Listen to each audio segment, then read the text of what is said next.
Hello po sa inyong lahat mga ka-crypto. Ako po si Pinoy Crypto Trader at sa video na ito ay atin pong pag-uusapan ang tungkol dito sa balitang ito. Kung saan sabi rito ay here are hints for what Satoshi Kusama's mysterious tweet means for SHIB Army. Ayan, ito raw yung mga hints or mga clue or palatandaan sa misteryosong tweet or pahayag ni Ginoong Satoshi Kusama para sa buong SHIB Army or community ng Shiba Inu. Yan, dapat alam po natin yan kung ganyan po talaga si Ginoong Satoshi Kusama. Kung pag nagbibigay siya ng mga pahayag, mensahe para sa lahat ay napaka-cryptic po. Hindi po natin agad matutukoy or masasabi kung ano yung gusto niyang yung kanyang gustong sabihin para sa lahat. Kaya ayan ang ating pag-uusapan sa balita na ito. Pero bago po tayo magpatuloy ay nais ko po munang bigyang linaw ang aking disclaimer kung saan ang nilalaman po ng video na ito ay hindi po ito isang financial advice. For education and information purposes lamang po ang layunin nito. Maliban po dito ay nais ko na rin pong magbigay babala na wala pong kahit anumang group chat ang Pinoy Crypto Trader. Ayan, ang sabi po rito ay Satoshi Kusama, the enigmatic leader of the Shiba Inu development crew, has taken to the X platform to convey another cryptic message to the SHIB community. Ayan, yung ganyan nga yung sinabi ko kanina, cryptic message, ganyan talaga. Kung pag maglabas ng pahayag ang napaka-enigmatic na leader ng Shiba Inu kung saan ay walang iba kundi si Ginoong Satoshi Kusama. In the tweet, Kusama quoted lyrics of a song from the renowned American singer and songwriter Taylor Swift. Ayan, meron po siyang kinote na lyrics sa kanta ng isang sikat na American singer na si Taylor Swift. Ayan, kung sa tingin ko dito naman sa Pilipinas ay marami pong mga tagahanga ni Taylor Swift.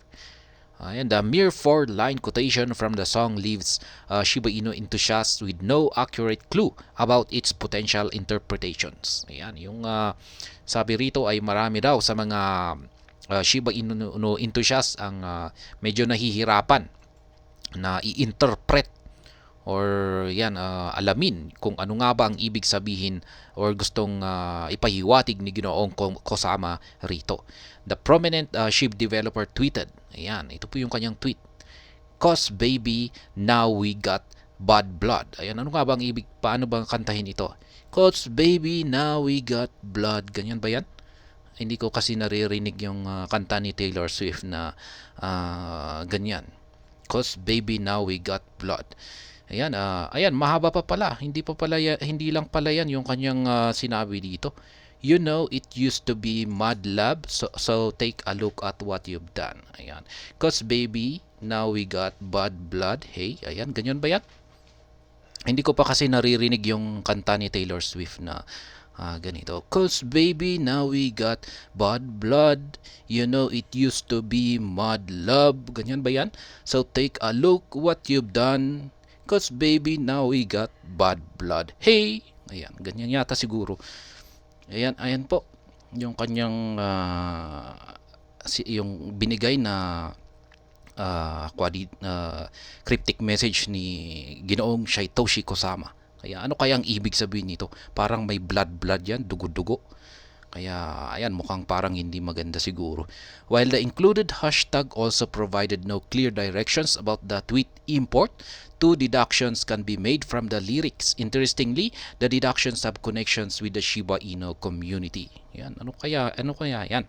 Mukhang talagang maging ako ay hindi ko alam yung ibig sabihin dito ni Kusama.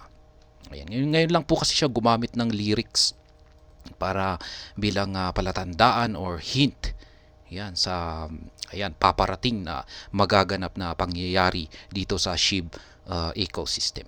Kusama's silent message. Notably, the lyrics Satoshi Kusama reference were from Taylor Swift music titled Bad Blood. Ayan, yung title pala ng kanta ay Bad Blood.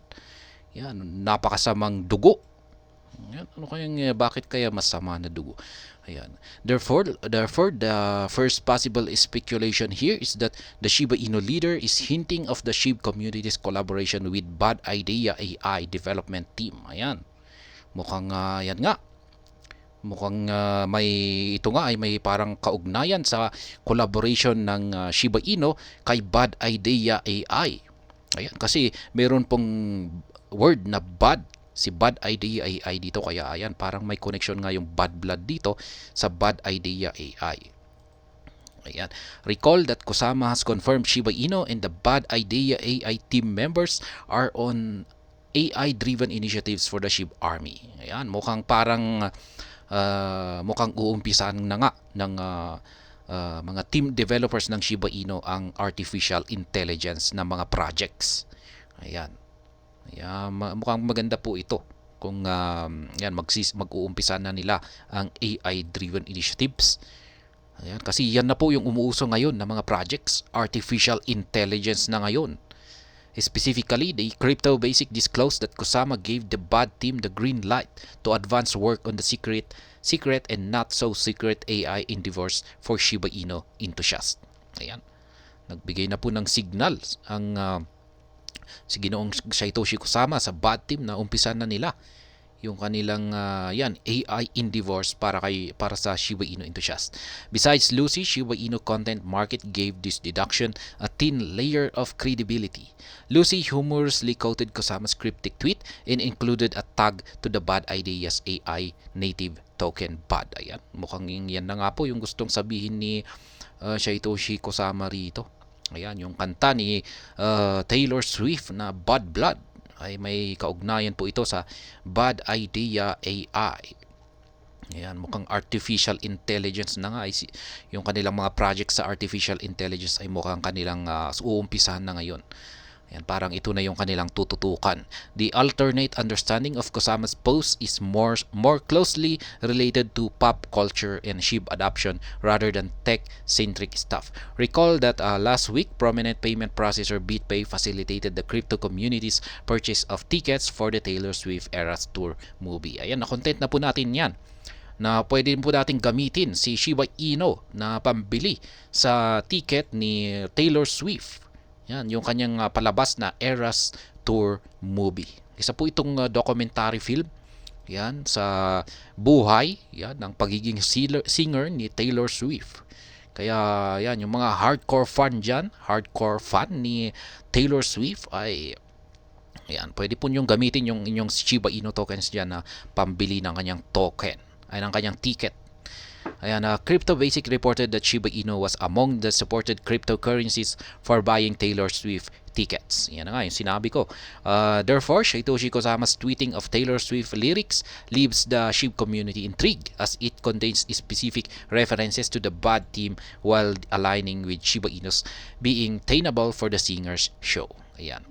Mukhang ako rin po ay isang ayon na yung kanyang yung cryptic message dito ni Ginoong Satoshi Kusama na kung saan ay ginamit po niya yung lyrics lyrics sa kanta ni Taylor Swift para ipahatid yung gusto niyang mensahe sa buong community ng Shiba Inu. Ay mukhang ito nga ay may kinalaman or kaugnayan kay Bad Idea AI. Kaya ayan, mukhang kung yan nga ang talagang gustong ipahatid or gustong ipahayag ni Ginoong Satoshi Kusama, ay asahan natin na yung kanilang ilalabas na mga bagong mga proyekto ay mga artificial intelligence.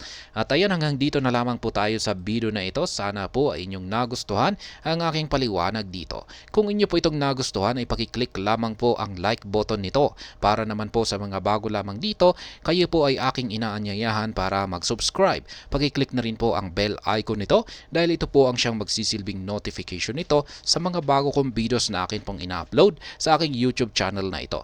Marami pong salamat sa panonood. Ingat po tayo lagi at God bless po sa ating lahat.